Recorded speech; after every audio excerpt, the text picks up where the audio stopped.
Welcome back. सुबह सवेरे पाकिस्तान आप देख रहे हैं और हमजा आपको भी मैं बताऊं और देखने वालों को भी, कल 1 घंटा मैं फंसी थी मॉल रोड पे। अच्छा। एक ट्रैफिक जैम में, और फिर मुझे पता चला कि वहाँ पर एक एहतजाज हो रहा है और उसी एहतजाज के बारे में भी हम बात भी कर रहे हैं। ये नाबीना अफराद का एहतजाज है जो कि सरापा एहतजाज है और अपने मुतालबात मनवाने के लिए गुज़िश्ता रोज़ लाहौर की मसरूफ़ शाहरा मॉल रोड पर जमा हो गए। पुलिस ने मुजाहिरीन से मुज़ाकरात की कोशिश की मगर उन्होंने बात करने से साफ इनकार कर दिया। इस मौके पर सदर नाबीना डेली वेजेस उमर रशीद ने यह कहा कि इनका कोई फ़र्द किसी अफसर के दफ्तर नहीं जाएगा, जिसने जो बात करनी है सबके सामने आकर करें। उनका मुतालबा ये है कि हमारे 100 नाबीना अफराद को नौकरियां देने का वादा किया गया था, लेकिन अब तक सिर्फ 12 अफराद को नौकरियां दी गई हैं। बसारत से महरूम अफराद का कहना था कि उन्हें रोजगार दिया जाए। पहले वादों पर उठ जाते थे मगर वादे पूरे नहीं हुए। और इसी हवाले से बात कर लेते हैं। सदर नाबीना डेली वेजेस उमर रशीद साहब हमारे साथ स्टूडियो में मौजूद हैं। उमर अस्सलाम वालेकुम, कैसे हैं आप? खैरियत? सबसे पहले तो ये बता दें मुतालबात हैं क्या और कल बात करने से आपने क्यों इनकार कर दिया? बड़ी सिंपल सी बात है। मुतालबा है, ये आपके सामने पड़ा हुआ है कि जितने भी डेली वेजेस हमारे मुलाजमीन हैं उनको अकॉर्डिंग टू एजुकेशन कॉन्ट्रैक्ट दिया जाए और जितने हमारे बेरोज़गार दोस्त हैं उनको रोज़गार दिया जाए। ये मुतालबा 1 साल पहले का है। ठीक है। और इस मुतालबे को पहले आपसे वादा किया गया और उसके मुताबिक उसे पूरा नहीं किया गया? उसे पूरा नहीं किया गया और जिसकी बेस पर हम लोग दोबारा फिर मजबूर हुए हैं सड़कों पर आने पर। जहाँ तक बात है, आपने पूछा कि आप लोगों से कोई बात करने आए हो, आपने बात देखी, देखिए पंजाब पुलिस हमसे बात करने नहीं आई थी। वो कहते हैं आप रोड ना छोड़े, आप ये नहीं कि उठ जाए यहाँ से, वरना हमको ज़बरदस्ती उठाएंगे। बिल्कुल सही। ये जो आपने अभी ये फाइल दी है, इसके मुताबिक आप कह रहे हैं कि फुल टाइम जॉब्स जो हैं गवर्नमेंट ऑफ पंजाब जो है वो दे, और 511 डेली वेजर्स जो हैं जबकि 578 डेली वेजर। कोई ये भी कंफ्यूजन है? मैंने इसमें कंफ्यूजन ये थी कि गवर्नमेंट कह रही थी कि 511, लेकिन हमारा था कि हमारे और बहुत सारे ऐसे साथी हैं जिनको मुख्तलिफ डिपार्टमेंट्स ने उनको जैसे डेली वेजेस जॉब मिली थी 2015 में तो उनको निकाल दिया था। तो हमने कहा था उनको भी करें, तो उस पर गवर्नमेंट ने फिर ये कहा था कि हम आपस में बैठ के म्यूचुअल अंडरस्टैंडिंग से जितने लोग आपके होंगे उनके आप हमें जॉइनिंग रिपोर्ट्स देंगे तो हम आपको उनको भी अकोमोडेट करेंगे। उस हवाले से भी कोई बात नहीं हुई। इसी तरह हमें अकॉर्डिंग टू एजुकेशन देने का वादा किया गया था। सिर्फ 10% लोगों को जो है ना, तकरीबन इस वक्त 250 लोगों को जॉब मिली है। तकरीबन ये अभी भी ये तादाद हमने दोबारा इसको काउंट किया है कि 700 से अबव हो गई है ये। अच्छा। ये गवर्नमेंट की मिसकैलकुलेशन थी, तो अभी गवर्नमेंट ने इसको एक्सेप्ट भी किया है। गवर्नमेंट में किसके साथ आपकी बात होती रही है? राजा बिशारत साहब इस मीटिंग को लेते रहे हैं और 1 साल पूरा राजा बिशारत साहब की मीटिंग्स लेने के बावजूद हमारे मसाइल हल नहीं हुए। तो मैं समझता हूँ कि ये लॉ मिनिस्टर हैं और CM साहब के बाद मेन जो है वो मिनिस्टर है। अगर उनके कहने पे काम नहीं हो रहे तो फिर किसके कहने पे काम होंगे? तो क्या हल है फिर? ये मॉल रोड इसी तरह से ब्लॉक रहेगी? कल बहुत ख्वार हुई हूँ मैं ट्रैफिक में। देखिए मैम, मैं इस चीज़ की आपसे भी और अपने आवाम से माफ़ी चाहता हूँ, लेकिन हम क्या करें, हम भी मजबूर हैं कि ये हमसे जो कहते हैं वो करते नहीं हैं, झूठ बोलते हैं, वादे करते हैं। पहले गवर्नमेंट में ये कुछ करती थी और ये गवर्नमेंट है, ये जब अपोजिशन में थे उस वक्त हमारे साथ आके बैठते थे, हमारी सपोर्ट करते थे। लेकिन अब हम गवर्नमेंट में ये आए हैं कि लोग तो हमारे साथ ये बिल्कुल कोऑपरेट नहीं कर रहे और बल्कि उल्टा ये कह रहे हैं हमने काम कर दिया, हम आपके काम कर रहे हैं। अगर काम हो रहे हों तो हम क्यों रोड रहे हैं? हम लोग मैं कोई नुमाइश करने के लिए रोड पे तो नहीं आए हैं। तो कितने पढ़े लिखे लोग भी साथ शामिल हैं? सर मैं आपको बताऊं जी कि जिन्होंने जॉब दी है ना, जो 200-150 लोगों को जॉब दी है, उसमें से MPhil पास बंदे को आया की सीट दी है, MPhil पास बंदे को PN की सीट दी है। वो कहते नहीं हमारे पास सीटें ही हैं डिसेबल कोटे की। अच्छा। तो ये भी एतराज है आपको? देखिए एतराज है बिल्कुल। देखिए ना, जहाँ हम जॉब कर सकते हैं हमें वहाँ जॉब नहीं देते। ये स्पेशल एजुकेशन महकमा है, वहाँ 2004 में ये special education as a department जो है ना प्रेज़ साहब ने बनाया। और इसलिए हम बार इसलिए हम डिमांड करते हैं प्रेज़ से मिलने की कि वो उस वक्त गवर्नमेंट में इस वक्त हैं, इत्तेहादी हैं, और उस वक्त उन्होंने ये बनाया था अपनी गवर्नमेंट में। और उसमें ये था कि उससे पहले जितने भी ब्लाइंड लोग थे उनको स्टूडेंट्स को पढ़ाने वाले ब्लाइंड थे। इसी तरह जो म्यूज़िक टीचर की सीट्स थी वो ब्लाइंड लोगों के पास थी। जितनी भी सीट्स थी वो सब के सब ब्लाइंड लोगों को पढ़ाते थे। अब क्या है कि नॉर्मल लोग आ गए हैं, वो सिर्फ स्कूलों में बैठते हैं, उन्हें पढ़ाना नहीं आता। ब्रेल सर्टिफिकेट एक करप्शन के ज़रिए, लेकिन जब एक डिपार्टमेंट खुद ही पढ़ाएगा, आपको खुद ही सर्टिफिकेट दे देगा, तो उसी सर्टिफिकेट आप PPSC को आप कहने के एलिजिबल इसको आप करें तो कैसे फिर चीज़ें हैंडल होंगी? अच्छा, तो आप तो कह रहे हैं कि किसी अफसर से नहीं मिलेंगे, अब आप कह रहे हैं कि परवेज़ इलाही साहब से मिलने? नहीं, हमारी ये डिमांड है कि परवेज़ इलाही साहब और CM साहब के अलावा हम किसी से नहीं मिलेंगे। अच्छा, सिर्फ इन 2 से मुलाकात होगी? जी, इन 2 के अलावा हम किसी से मुलाकात नहीं। कितने शहरों से जो है नाबीना अफराद आए हुए हैं जो आपके साथ इस मुजाहिरे के अंदर मौजूद हैं? सर मैं पूरे पंजाब को लीड कर रहा हूँ और पूरे पंजाब भर से जो है वो ज़िला लिया, टोबा टेक सिंह, DG खान, मुजफ्फरगढ़, मुल्तान, सूबी पंजाब, नॉर्दर पंजाब और ये सेंट्रल पंजाब, पूरे पंजाब के जो लोग हैं वो आए हुए हैं। और बहुत सारे लोगों को अभी रोका जा रहा है। अभी काफ़ी शहर मैं बताऊँ कि डिप्टी डायरेक्टर विहाड़ी हैं और deputy director Khanewal social welfare, उन्होंने अपने हमारे साथियों को अपने दफ्तरों में 3-4 दिन से बिठाया हुआ है। ठीक है, अच्छा, लेकिन आपके सामने किसान इत्तेहाद यहाँ पर जो उनका एहतजाज था उसके ऊपर शेलिंग की गई, केमिकल वाला पानी फेंका गया, नतीजे में एक किसान की जो डेथ है वो भी हुई। तो अगर हुकूमत या पुलिस इस तरह का कोई हरबा इख्तियार करती है तो फिर आप लोग उसके लिए भी तैयार? बिल्कुल तैयार हैं। हम तो कहते हैं गवर्नमेंट ये करे, क्योंकि अगर हमें आपने जॉब नहीं देनी तो फिर जाहिर बात है ये बैठे हैं, इनको या रोजगार दें या इनको मार दें। अच्छा, तो सिंपल सी बात है। देखिए, हम तो इस माशरे में निहत्ते लोग हैं, हम तो ये कुछ कर सकते हैं। हम यहाँ तो फिर हमें असम्बली में बिठा दे जाके, अगर वो कहते हैं जी कि आवाम तंग हो रही है, हमें इस चीज़ का एहसास है, लेकिन हम लोग जाएँ कहाँ, किससे जाके बात करें? कोई बात नहीं सुनता, बात अगर कोई सुनता भी है बुलाते हैं तो अंदर हमसे बात करते हैं, आगे मीडिया को कह देते हैं जी हमारे मुज़ाकरात कामयाब हो गए, हम बाहर आके कहते हैं नहीं हुए।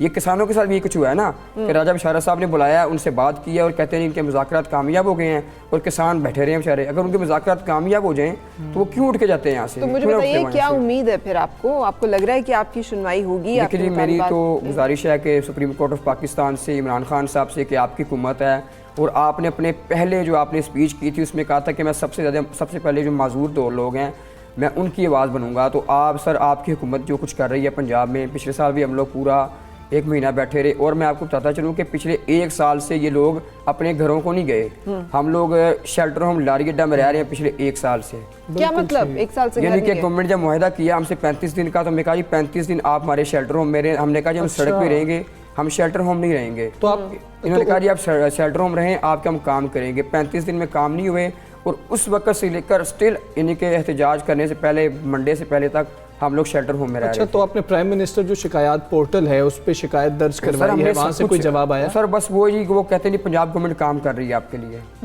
चले, हम चाहेंगे कि ऐसे हमारे मुल्क के तबकात जो कि जिनके सपोर्ट होनी चाहिए, जिनके ऊपर सरपरस्ती होनी चाहिए, उनके मुतालबात सुने भी जाएं और उसके बारे में इक़दाम भी किए जाएं और रोड्स भी ब्लॉक ना हो। हम बिल्कुल ये चाह रहे हैं। मैं सिर्फ सुप्रीम कोर्ट से कहूँगा, देखिए ये बात करते हैं जी कि हाई कोर्ट ने इसको रेड जोन करार दिया हुआ है, तो सुप्रीम कोर्ट ने ये भी तो कहा हुआ है कि इनको रखें। सुप्रीम कोर्ट का ऑर्डर है ये कि जी नाबीना अफराद को स्पेशली अकोमोडेट किया जाए। बिल्कुल। अगर हाई कोर्ट ने ये कहा जी कि रेड जोन है या इनको, वो बार बार कहते हैं जी हाई कोर्ट आपको क्या हमें कहती है इनको उठाएं। अगर हाई कोर्ट कहती है तो मेरी अपील है चीफ जस्टिस साहब से कि वो नोटिस लें, वो इनसे पूछे कि ये क्यों बैठे हुए हैं, हमें भी बुलाएं, हम बताएंगे हम क्यों बैठे हुए हैं। बिल्कुल ठीक है। उमर रशीद साहब आप आए, बहुत शुक्रिया। उम्मीद करते हैं कि ये जो हमारे मुआशरे का हिस्सा हैं, जो नाबीना अफराद हैं, जो इतनी मेहनत करते हैं, एमफिल तालीम हासिल कर ली और आया की नौकरी मिल रही हो, पियंस की नौकरी मिल रही हो, तो ये अफसोसनाक है। हुकूमत भी इस मामले को अच्छी तरह देखे और इनके मसाइल हल हों पे। जो ट्रैफिक के मसाइल हैं वो भी ऐसे जब एहतजाज होते हैं तो शहरियों को मसाइल दरपेश होते हैं। आगे बढ़ेंगे फ़रा, और खुशाब की एक मशहूर और कदीम सौगात है ढोडा, जो 1912 में हंसराज नामी पहलवान ने तैयार किया था। अच्छा, ढोडा में जो मैंने सुना हुआ है गंदम का आटा होता है, देसी घी होता है, खालिस घी को पकाकर खोया टाइप का उसे कर लेते हैं और चीनी शामिल की जाती है। क्या में पाकिस्तान के बाद से ये नस्ल दर नस्ल या शागिर्द दर शागिर्द जो है खुशाब में ढोडा तैयार किया जा रहा है, बहुत मशहूर है और खुशाब की बहुत ज़बरदस्त सौगात भी समझी जाती है। इसमें खुश्क मेवाजात का इस्तेमाल भी किया जाता है। हमारे रिपोर्टर आसिफ हमें रिपोर्ट कर रहे हैं और बता रहे हैं कि हमारा भी दिल ललचाएंगे अब। ठीक है, हमेशा की तरह ऐसे ही होगा। जी बिल्कुल, फरा मैं आपको बता दूं, खुशाब की हद अजीज सौगात ढोडा जो है वो दरअसल एक हलवा है जिसे हंसराज नामी पहलवान ने अपने लिए हेल्थी डाइट के तौर पर तैयार किया, जिसे बादज़ा सेहत अफजा और खुशनुमा होने की वजह से इतनी पजीराई मिली, जिसके बाद हंसराज ने इसे तिजारती बुनियादों पर तैयार करके अपना कारोबार शुरू कर दिया। ढोडा को तैयार करने के लिए देसी घी, गंदम का आटा, खालिस दूध और चीनी इस्तेमाल की जाती है। इसका जो बनाने का तरीका है, ये हम 100 किलो दूध का एक जो है ना इसमें कड़ाह बनता है और उसमें चीनी की जो क्वांटिटी है वो 20 किलो दूध की होती है, 2.5 किलो चीनी और उसमें आधा किलो गंदम का आटा और दही के साथ इसको फटाया जाता है और इसमें नट्स वगैरह भी डाले जाते हैं। यहाँ पे एक स्पेशल चल रहा है और एक सादा ढोडा चल रहा है और इसकी डिमांड जो है वो पाकिस्तान भर से भी और आउट ऑफ कंट्री से भी इसकी बहुत ज़्यादा, इसको बहुत पसंद किया जाता है। इस वक्त खुशाब का जो ढोडा है वो ज़िला खुशाब की वो जो है पहचान बन चुका है और यहाँ से गुजरने वाले मुसाफिर जो हैं अपने साथ ढोडा ले जाना बिल्कुल नहीं भूलते। वैसे तो पंजाब के कदीमी मिठाइयों में बहुत से नाम शामिल हैं, लेकिन जो मकाम ज़िला खुशाब के ढोडा को हासिल है वो ना सिर्फ पूरी दुनिया में अपनी पहचान आप है। आज हम आए थे इधर दोस्तों के साथ खुशाब, तो वापसी भी हमने सोचा कि जो खुशाब की सौगात है वो डोडा घर लेते चले। हमारे रिश्तेदार जो पाकिस्तान में मौजूद हैं या बैरून पाकिस्तान भी हैं, बड़े शौक से डिमांड करते हैं डोडे की। शहरी जो है खुशी के त्योहारों में डोडा जो है वो अपने अजीज़ वकारब को बतौर तोहफा भेजते हैं। सिर्फ बहुत शुक्रिया दिल ललचाने का हमारा, कि हमारा खाने का ही दिल करता रहता है ऐसी चीजें जब हम देखते हैं। और तो आप जानबूझ के जो है ना ये डालते हैं सारी चीजें, ये चाहते हैं कि हम ना फिर कभी खुशाब चले जाएं, कभी कसूर चले जाएं, कभी हम कुछ जगह, मुझे भी पता है जहाँ की चीजें बड़ी मशहूर है, लेकिन फरा कभी भी नहीं बताएंगी, मुझे तो कभी भी नहीं बताने लगी, क्योंकि मेरा तो फौरी दिल करता है कैसी चीज खा ली जाए। क्यों नहीं बताऊंगी मैं आपको सारी चीजों के बारे में, कि मैं भी पैकेज बनवा के यहाँ पे चलवा के बताऊंगी, सिर्फ ज़बानी नहीं बताऊंगी। चलिए अब आपकी फेवरेट डोमेन। हाँ जी, शाहीन जिम्बाब्वे को शिकस्त देने के बाद कीवीज के देश उड़ान भरने के लिए तैयार हैं। न्यूजीलैंड जाने के लिए पाकिस्तानी स्क्वाड जो है उसका ऐलान कर दिया गया है। बाबर आजम कौमी टीम की क़यादत करेंगे। मोहम्मद रिजवान जो है टेस्ट में नायब कप्तान होंगे। चीफ सिलेक्टर मिसबाउल हक ने लाहौर में प्रेस कॉन्फ्रेंस के दौरान बताया कि दौरा न्यूजीलैंड के लिए सरफराज अहमद की टीम में वापसी हुई है और 2022 तक यूनुस खान जो है उन्हें बैटिंग कोच बना दिया गया है। ये अभी न्यूज़ है सामने, जो कहा जा रहा था कि ये प्रोसेस में है और उम्मीद करते हैं कि ये वाकई बैटिंग कोच तब तक करें, अजहर अली की तरह का मामला ना हो जाए। जिस तरह कहा जा रहा था कि जी कि अजहर अली को और बाबर आजम को इस मुद्दत तक बना दिया गया, ऐसा बिल्कुल नहीं हुआ और अजहर अली को तो हटा दिया गया है, जबकि शुएब मलिक, मोहम्मद आमिर और असद शफीक को भी ड्रॉप कर दिया गया है। ये एक बहुत हैरानकुन फैसला था चीफ सिलेक्टर का। बिल्कुल सही। खिलाड़ियों में बाबर आजम, मोहम्मद रिजवान, अजहर अली, आबिद अली, हैदर अली, हारिस सुहेल, हुसैन तलत, इफ्तिखार अहमद शामिल हैं। खुशदिल शाह, मोहम्मद हफीज़, रोहेल नज़ीर, फ़खर जमान। बहुत बड़ी लिस्ट है क्योंकि 35 लोग मौजूद हैं। दानिश अजीज़ को जो है वो चांस दिया गया है, फवाद आलम को भी शामिल किया गया है, जो कि अच्छी बात है। और कई लोग ये तनकीद भी कर रहे थे कि दानिश को क्यों शामिल नहीं किया गया। फवाद हमेशा से परफॉर्म करते चले आ रहे हैं। खैर, इस पर बात करेंगे। सीनियर स्पोर्ट्स एनालिस्ट माजिद भट्टी साथ मौजूद है। माजिद भट्टी साहब, अस्सलाम वालेकुम, थैंक यू फॉर ज्वाइनिंग सुबह सवेरे पाकिस्तान। माजिद भट्टी साहब, 35 रुकनी स्क्वाड का ऐलान कर दिया गया है। इतना बड़ा स्क्वाड, क्या नौजवान खेले बगैर तो वापस नहीं आ जाएंगे? देखें, दो किस्म की टीमें हैं। एक पाकिस्तान की टीम है जिसके लिए 20 खिलाड़ी जो हैं वो पाकिस्तान टीम को 2 टेस्ट और T20 इंटरनेशनल में रिप्रेजेंट करेंगे, जबकि 15 का जो पाकिस्तान शाहीन्स का स्क्वाड है ये समझ लें कि पाकिस्तान का फ्यूचर है और इसके लिए अलग से मैचेस प्लान किए गए हैं। कुछ 4 डे मैचेस हैं, कुछ T20 मैचेस हैं। तो ये अच्छी चीज़ है कि पाकिस्तान की 2 टीमें जा रही हैं। एक पाकिस्तान की सीनियर टीम जो पाकिस्तान को रिप्रेजेंट करती है, एक वो टीम जिसको हम पास में कहते रहे कि जूनियर टीमों के टूर्स ख़त्म हो गए, तो एक जूनियर टीम भी साथ जा रही है। लेकिन सिलेक्शन पे मुझे थोड़े से तहफ़्फ़ुज़ात हैं, ख़ास तौर पर जिस अंदाज में फ़खर ज़मान को सिलेक्ट किया गया, फ़हीम अशरफ को जिस अंदाज में डाला गया। अगर आप असद शफीक को ड्रॉप कर रहे हैं, शुएब मलिक को ड्रॉप कर रहे हैं, मोहम्मद आमिर को ड्रॉप कर रहे हैं, ठीक है, असद शफीक ने परफॉर्म नहीं किया, आपने बिल्कुल सही उनको ड्रॉप किया। तो फ़खर ज़मान जिम्बाब्वे के खिलाफ 3 T20 मैचेस में 43 रन्स बनाकर किस तरह पाकिस्तान की टीम में आए। इसी तरह फ़हीम अशरफ की सिलेक्शन भी हमें समझ नहीं आ रही, लेकिन बाद अच्छे यंगस्टर्स सिलेक्ट हुए जिस पे सिलेक्शन कमेटी को क्रेडिट भी देना चाहिए। लेकिन मेरे ख्याल में एक नाम ऐसा है जिसमें आप लोग, चूँकि हमसे कोई 1200 किलोमीटर दूर लाहौर में बैठे हुए हैं, यहाँ पर जो सिंध का जो मीडिया है, ख़ास तौर पर सिंधी अखबारात और टेलीविज़न में एक खिलाड़ी का बहुत ज़्यादा चर्चा है, वो है लेग स्पिनर जाहिद महमूद। जाहिद महमूद तो नेशनल T20 हुआ, उसमें भी ज़बरदस्त परफॉर्मेंस दी, कायद-ए-आज़म ट्रॉफी में भी वो आउट कर रहे हैं। और जो सिंध के जो है नासिर हुसैन शाह, पिछले दिनों उन्होंने भी सोशल मीडिया पर बिल्कुल आवाज़ उठाई। लेकिन भट्टी साहब, तो मेरे ख्याल में ये जिस सिलेक्शन की आप बात कर रहे हैं इसके बारे में चमगोइयाँ तो ये भी हो रही हैं। नासिर शाह साहब ने भी यही कहा कि वसीम अकरम पर तनकीद की थी उन्होंने कि आपको गंदगी नज़र आती है, तो आपको ये नहीं नज़र आता कि जाहिद जो है वो टीम में शामिल नहीं। आप भी उसी तरफ इशारा कर रहे हैं, लेकिन ये भी तो लोग कह रहे हैं कि कोई एक साबिक कप्तान, विदाउट नेमिंग एनीवन, जो कंट्रोल कर रहे हैं सारे डिसीजंस को और सारे डिसीजंस उन्हीं की एमा पे किए जा रहे हैं। तो आप भी कुछ खबर रखते हैं इस तरह की, इसी तरह की कोई बातों के बारे में? वो कहते हैं ना कि साफ छुपते भी नहीं, सामने आते भी नहीं। तो पाकिस्तान क्रिकेट में भी यही कुछ है। तो ऐसे पसे पर्दा हाथ हमारी सियासत में भी अक्सर आप लोग जिक्र कर रहे होते हैं, हमारी क्रिकेट में भी ऐसे पसे पर्दा हाथ है, लेकिन वसीम अकरम इस वक्त चूँकि बहुत ज़्यादा बाअसर हैं, प्राइम मिनिस्टर इमरान खान के बहुत करीब हैं, क्रिकेट बोर्ड में उनकी आवाज़ बहुत सुनी जाती है, तो एक डिजर्विंग प्लेयर के लिए जिस तरह पिछले दिनों उन्होंने उस्मान कादिर के लिए कहा था कि Usman Qadir deserving leg spinner है, ये पक्की नहीं है, तो मेरे ख्याल में अगर वो जाहिद महमूद के लिए भी आवाज़ उठा देते और जाहिद महमूद इस टीम के साथ जहां बहुत 15 इमर्जिंग प्लेयर हम भेज रहे हैं, न्यूजीलैंड अगर जाहिद महमूद चले जाते, देखें दादू का एक छोटा सा शहर, उस दादू डिस्ट्रिक्ट से बिलोंग करते हैं सिंध के चीफ मिनिस्टर अली शाह, तो अगर दादू शहर का पाकिस्तान टीम में या पाकिस्तान की शाहीन टीम में आ जाता, तो मेरा ख्याल आप देखें कि उस शहर में क्रिकेट की पॉपुलैरिटी का लेवल क्या होता कि हमारा लड़का इस वक्त पाकिस्तान टीम के साथ न्यूजीलैंड जा रहा है। तो मेरे ख्याल में जिस तरह जाहिद ने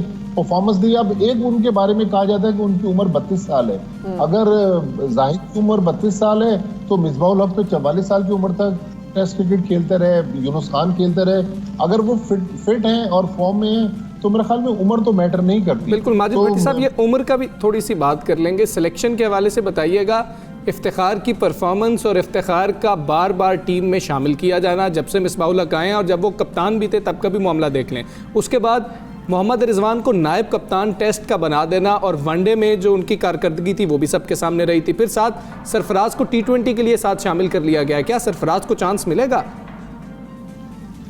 देखिए, मिसबाहुल हक बहुत ईमानदार इंसान है और बहुत क्रिकेट के ऊपर उनको उबूर है, लेकिन मेरे ख्याल में उनकी पसंद भी बहुत ज़्यादा स्ट्रॉन्ग है, नापसंदीदगी में भी वो अगर किसी को नापसंद करते हैं तो डिसलाइकिंग भी बहुत स्ट्रॉन्ग है। तो मेरे ख्याल में बाज़ मामलात में मिसबाहुल हक को थोड़ी सी फ्लेक्सिबिलिटी दिखाना पड़ेगी, जिस तरह सरफराज का मामला है। ठीक है, रिजवान को आप टेस्ट मैच खिलाएं, वनडे मैच भी चले खिला लें, लेकिन T20 के रिजवान प्लेयर नहीं है, T20 में सरफराज टीम में आते हैं। इसी तरह इफ्तिखार की बार बार लोग बात करते हैं, इफ्तिखार ने अभी तक प्रूव करके नहीं दिया। कल जो टीम अनाउंस की, एक और प्लेयर ड्रॉप हुआ है, उसका नाम था इमरान खान सीनियर। मैंने बहुत ज्यादा इमरान खान सीनियर के बारे में कहा कि अगर इमरान डिजर्विंग है तो आप उसको खिलाएं, अदरवाइज 1 साल से ट्रैवल करने का जवाब नहीं है। बिलाखिर कल उनको बगैर खिलाए, ऑस्ट्रेलिया में शायद वो 1 मैच खेले थे, कल उनको ड्रॉप कर दिया। तो मिसबाहुल हक को थोड़ा सा अपना माइंडसेट चेंज करना होगा। हमने देखे कोच तो चेंज कर दिया, हमने सोच को अभी तक तब्दील नहीं की। तो अगर पाकिस्तान को हमने आगे लेके जाना है तो हमें अपना माइंडसेट चेंज करना है, अपनी सोच तब्दील करनी है। लेकिन एक बात जाते जाते कि जिस तरह बाबर आजम पर हम बहुत ज़्यादा बोझ डाल रहे हैं, मेरे ख्याल में ये पाकिस्तान क्रिकेट के लिए अच्छा नहीं है। हम बार बार जो कप्तान, हर साल एक नया कप्तान लेकर आते हैं, 2019 ठीक है, ऐसे हम आपको माजिद भट्टी साहब जाने नहीं देंगे। बैटिंग कोच के वाले से भी बता दीजिएगा ना, यूनुस खान आगे अब 2022 तक फैसला कैसा है और इस तमाम पॉलिटिक्स ऑफ गेम में और गेम ऑफ पॉलिटिक्स में ये सरवाइव करेंगे और फिर क्या फ़र्क पड़ेगा इसका टीम के ऊपर। दूसरा, स्पोर्ट्समैन स्पिरिट जिसकी आप जिस तरफ इशारा कर रहे हैं कि सिलेक्शन में हो या कोचिंग में हो, हमें वो कब नजर आएगी? देखें, ये तो एक इंडिविजुअल्स पर डिपेंड करता है कि वो कितनी जल्दी अपनी गलतियों से सीखता है। या यूनुस खान ने पिछले दिनों कहा था कि उम्र और हालात जो हैं वो इंसान को बहुत कुछ सिखा देते हैं। तो यूनुस खान जब क्रिकेट खेला करते थे वो एक डिफरेंट यूनुस खान थे। अब हम जिस यूनुस खान को देख रहे हैं पाकिस्तान टीम के बैटिंग कोच की हैसियत से, जब हम इंग्लैंड वो टूर कर रहे थे तो लड़के भी बताते कि यूनुस खान एक बिल्कुल मुख्तलिफ रूप में आ गए हैं, लड़कों के साथ मिल रहे हैं। माजी में जिस तरह एरोगेंसी उनमें नज़र आती थी वो नज़र नहीं आ रही। लेकिन सवाल वही है कि अगर मेरे वालिदैन मुझे ऑक्सफोर्ड यूनिवर्सिटी या कैम्ब्रिज यूनिवर्सिटी पढ़ने के लिए भेजते और मैं पढ़ना ही नहीं चाहता तो उस्ताद कुछ नहीं कर सकते। तो यूनुस खान को पाकिस्तान क्रिकेट बोर्ड ले आया है, लेकिन क्या पाकिस्तान की ये नौजवान क्रिकेटर्स या पाकिस्तान के batsman like Asad Shafiq 77 test match के बाद कल पहली बार पाकिस्तान टीम से ड्रॉप हुए और गलत हुए। लेकिन असद शफीक अपनी गलतियों से कब सीखेंगे? असद शफीक को चाहिए यूनुस खान के पास जाएं। मोहम्मद यूसुफ पाकिस्तान के इस वक्त हाई परफॉर्मेंस सेंटर में मौजूद है, मोहम्मद यूसुफ से जाके अपनी गलतियों को सीखें। और पाकिस्तान क्रिकेट बोर्ड को भी चाहिए कि प्लेयर्स को ड्रॉप करके, ये नहीं कि घर भेज दिया आप रेस्ट करें और फ्रेश होके आएं, प्लेयर्स को भेजें हाई परफॉर्मेंस सेंटर्स में और बोले अपनी गलतियों पे काम करें। क्योंकि जब हमने 10 साल इन्वेस्ट कर दिया असद शफीक पर, शोएब मलिक पर, मोहम्मद आमिर पर, फिर सडनली हम क्यों उनको ड्रॉप कर रहे हैं? या तो फिर एक बार हम लकीर कहेंगे कि भाई अब ये हमारे प्लान में, फ्यूचर में नहीं है। अगर फ्यूचर प्लान में है तो उन पर काम करें, उनकी गलतियों को ठीक करें।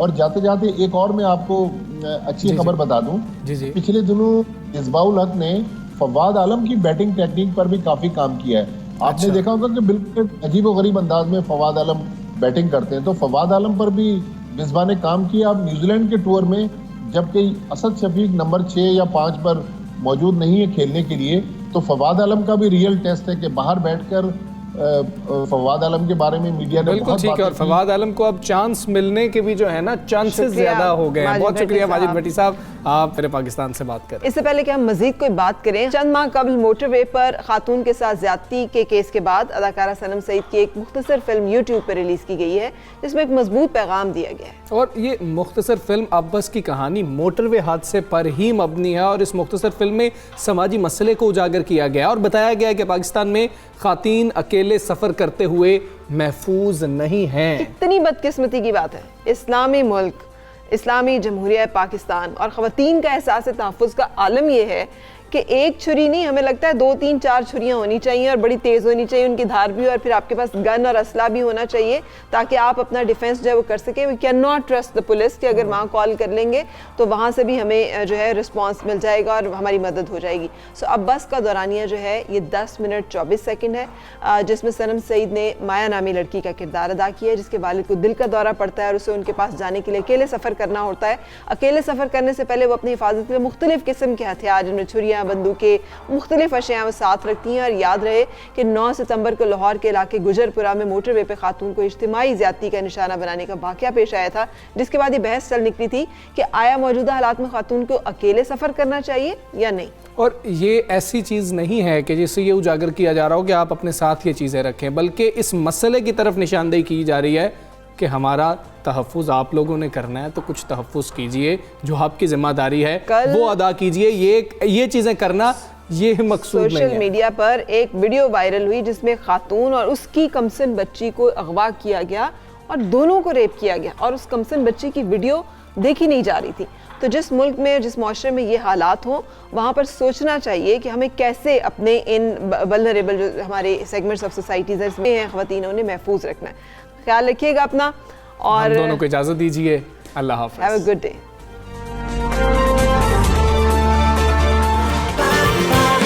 सुबह सवेरे पाकिस्तान।